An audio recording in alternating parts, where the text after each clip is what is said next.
இன்னைக்கு வந்து ஒரு நல்ல வெஜ் மீல்ஸ் தான் சமைக்க போறேன். நான் என்ன லிஸ்ட் போட்டு வச்சிருந்தேன்னா, சாம்பார், ரசம், அப்புறம் 3 வெஜிடபிள்ஸ் லைக் ஒரு கூட்டு, ஒரு பொரியல், ஒரு வறுவல் அது மாதிரி செஞ்சுட்டு வடை, பாயாசம். இதான் இன்னைக்கு நான் செய்யணும்னு நெனச்சு வச்சிருந்தேன்.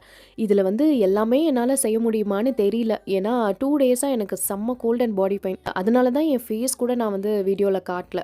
பட் இன்னைக்கு ஏன் இதெல்லாம் செய்றேன்னா, இன்னைக்கு தைப்பூசம். விரதம் இருக்கல, கோயிலுக்கும் போ முடியல. But I'm making this day as pure as possible. So இன்றைக்கி முள்ளங்கி சாம்பார் தான் செஞ்சேன். இந்த முள்ளங்கி சாம்பார் வந்து வைக்கிறது பெரிய விஷயமே கிடையாது.